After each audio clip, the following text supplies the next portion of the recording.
इस बीच मार्च तिमाही के दौरान बैड लोन के लिए बैंकों की प्रोविजनिंग में बढ़ोतरी देखने को मिली है। दिसंबर तिमाही की तुलना में प्रोविजनिंग 8% से ज़्यादा बढ़ करके 25,000 करोड़ रुपए को पार कर गई। प्रोविजनिंग बढ़ाने में सरकारी बैंकों के मुकाबले निजी बैंक आगे हैं। माइक्रो फाइनेंस सेगमेंट में कर्ज फंसने की वजह से प्राइवेट बैंकों को प्रोविजनिंग बढ़ानी पड़ी है। सर, बैड लोन प्रोविजनिंग बढ़ना कितना खतरनाक संकेत आप मान रहे हैं, और आखिर में ये इशारा किस तरफ जा रहा है? आगे की क्या स्थिति आप देख रहे हैं?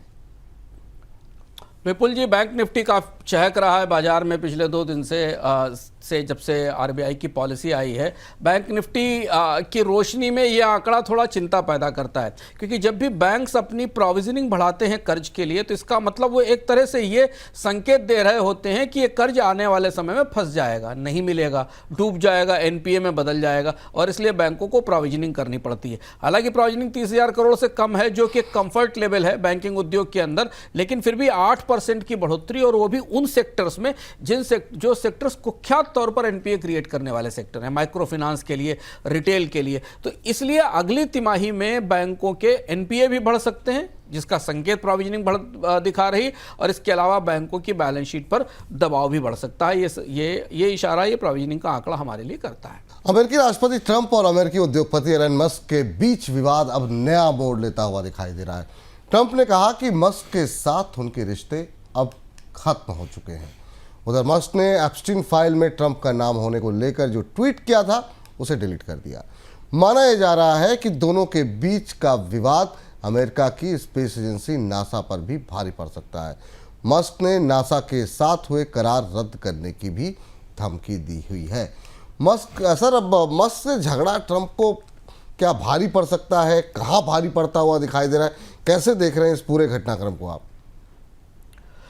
विपुल जी, राजनीतिक रूप से तो ट्रंप पर भारी पड़ा, क्योंकि मस्क के विरोध के बाद और मस्क की तरफ से ये सब कहने के बाद रिपब्लिकन पार्टी थोड़ा बिखर सी गई है। रिपब्लिकन पार्टी में बहुत सारे सदस्य ऐसे हैं, सांसद ऐसे हैं, जो मस्क की आपत्तियों से सहमत हैं कि जो टैक्स बिल आया है ये अमेरिका पर कर्ज का भी बोझ बढ़ाएगा, और अमेरिका के वित्तीय सुधार जो पहले से ही टूटे हुए हैं उनको और ज़्यादा तोड़ देगा। तो राजनीतिक तौर पर ट्रंप कमज़ोर पड़े हैं, संभालने की चीज़ों की कोशिश कर रहे हैं। पर इससे अलग अमेरिका में मस्क की नाराज़गी, और ये बड़ा बेहद संवेदनशील मामला है, जो अमेरिकी अर्थव्यवस्था के भीतर से निकल कर आता है, कि अमेरिका में मस्क की नाराजगी नासा पर बहुत भारी पड़ने वाली है। दुनिया की जो सबसे बड़ी टॉप एपेक्स स्पेस एजेंसी है, उसकी कितनी निर्भरता सिर्फ एक व्यक्ति पर और एक व्यक्ति की तकनीक या एक व्यक्ति की कंपनी पर है। ये बताता है कि अमेरिका कितनी बड़ी अर्थव्यवस्था होने के बाद भी कैसे छोटी छोटी निर्भरताओं पर केंद्रित है।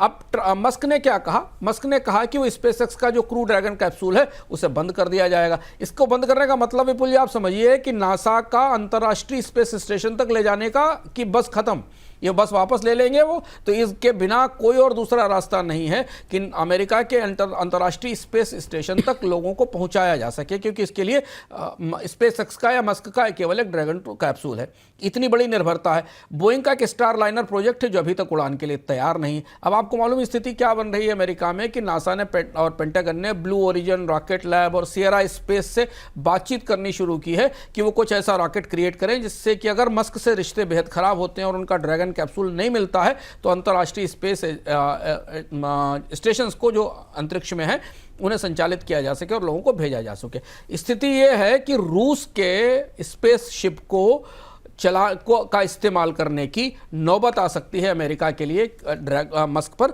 निर्भरता के कारण। नासा के पास पैसे भी नहीं है, यह भी एक बड़ा चुनौती। नासा के बजट में बड़ी कटौती हुई है, और इस वजह से नासा के करीब 40 बड़े मिशन खतरे में, 25% के आसपास नासा के बजट में कटौती हुई है, जो दिख रही है। जी सर, अब नासा के पास क्या वाकई में संसाधन नहीं है? मतलब क्या वजह है कि नासा को लेकर के इतनी बड़ी धमकी दी गई? तो क्या नासा के साथ क्या समस्या है? विपुल जी, मस्क ने ट्रंप की और अमेरिका की जो सबसे कमजोरनेस उसको पकड़ रखा है, क्योंकि अपने राजनीतिक प्रभाव से और डोनाल्ड ट्रंप के साथ मित्रता के साथ उन्होंने नासा पर की अपने ऊपर इतनी निर्भरता बढ़ा दी थी कि नासा के कार्यक्रमों में ट्रंप में मस्क की भूमिका बड़ी हो गई थी। अगर आप डेटा पॉइंट में देखें तो नासा के कुल बजट में ताजे कार्यक्रमों के तहत ट्रंप प्रशासन ने 25% की कटौती की है, और स्पेसएक्स को इसके बदले करीब करीब $22 अरब के अनुबंध मिले थे, जिसमें स्पेसएक्स बहुत सारे मामलों में नासा के उपकरण तैयार करेगा। अब अगर ट्रंप और मस्क का झगड़ा जो कि लगभग घोषित हो चुका है और ट्रंप ने कहा है कि मस्क से उनका रिश्ता खत्म, दोस्ती खत्म, हम बात भी नहीं करेंगे, तो इसके बाद नासा के 40 स्पेस मिशन खतरे में पड़ गए हैं। इसमें सबसे इंपॉर्टेंट बात आर्टेमिस मिशन है, मंगल का मिशन है और पृथ्वी का एक साइंटिफिक मिशन है, इस पर असर पड़ गया है। और सीनेट ने दरअसल हुआ यह था कि हाल में सीनेट ने आर्टेमिस वाला जो मून प्रोग्राम था उसके लिए $10 अरब मांगे थे। व्हाइट हाउस ने मंगल को प्राथमिकता दी। क्यों दी? क्योंकि वहां मस्क इन्वॉल्व थे। तब तक मस्क और ट्रंप की दोस्ती बेहद अच्छी थी कि और स्पेसएक्स को मंगल पर एक लैंडर का ठेका मिलने वाला था, यानी यहां से जो उपग्रह अंतरिक्ष में जाना था उस पर जो लैंडर लगा होना था उसको एलन मस्क की कंपनी स्पेसएक्स बना रही थी। तो यह स्थिति है नासा की। ट्रंप के और मस्क के रिश्ते में, झगड़े में नासा बुरी तरह फंस गई है और नासा के पास अपने कार्यक्रमों को आगे चलाने के लिए भी पर्याप्त तकनीक या फंड्स नहीं है। सर, यहाँ से इन दोनों के रिश्ते को किस तरीके से आप देख रहे हैं और किस तरीके से ये मस्क को नुकसान पहुंच सकता है? ट्रंप को के बारे में तो आपने बताया, लेकिन अगर हम एलन मस्क की बात करें तो उनके जो एक्सपेंशन प्लान है, क्या उसको भी इम्पैक्ट होता हुआ दिखाई देगा? बिल्कुल, दोनों एक दूसरे पर निर्भर हैं। एलन मस्क की रिश्तेदारी ट्रंप के साथ राजनीतिक के साथ कारोबारी थी और बड़ा खुली कारोबारी रिश्तेदारी थी। इसीलिए तो डोनाल्ड ट्रंप ने नासा के बजट का एक बड़ा हिस्सा ट्रंप को दिया, मस्क को दिया। $22 अरब का कॉन्ट्रैक्ट मिला था। इसके अलावा जो और भी कॉन्ट्रैक्ट पेंटागन ने दे रखे हैं, जो अमेरिका का पूरा अंतर्राष्ट्रीय ऑब्जर्वेशन का जासूसी के उपग्रह का कार्यक्रम है, उसमें स्टारलिंक की बहुत बड़ी भूमिका है। अभी स्टारलिंक को लेकर दोनों ने कुछ नहीं कहा है कि स्टारलिंक के रिश्ते रहेंगे पेंटागन के साथ कि नहीं रहेंगे, लेकिन अगर स्थिति और बिगड़ती है तो फिर तो जो उपग्रह का कार्यक्रम है अमेरिका का पूरी दुनिया पर नजर रखने का, निगरानी का, सुरक्षा का, उस पर भी असर पड़ सकता है। हाँ, मस्क को नुकसान है क्योंकि मस्क की सारी भविष्य की योजनाएं इसी पर निर्भर थी कि उनके ट्रंप के रिश्ते अच्छे रहेंगे और उनको अमेरिकी सरकार से बड़े तकनीकी प्रोजेक्ट मिलते रहेंगे। और इसीलिए हमने देखा कि टेस्ला को भी झटका लगा है, मस्क को भी के भी भविष्य की योजनाओं को झटका लगा। तो नुकसान दोनों का है। आमतौर पर ऐसी परिस्थितियों में जब निर्भरता राजनीतिक रूप से इतनी और आर्थिक निर्भरताएं एक दूसरे से मिल जाती हैं तो नुकसान तो मस्क का भी काफ़ी अधिक है। पर ट्रंप से अभी फिलहाल किसी सहमति और समझौते के संकेत नहीं मिले आज तक। कहना मुश्किल है डोनाल्ड ट्रंप किस तरह से अपने तौर तरीके बदल सकते हैं।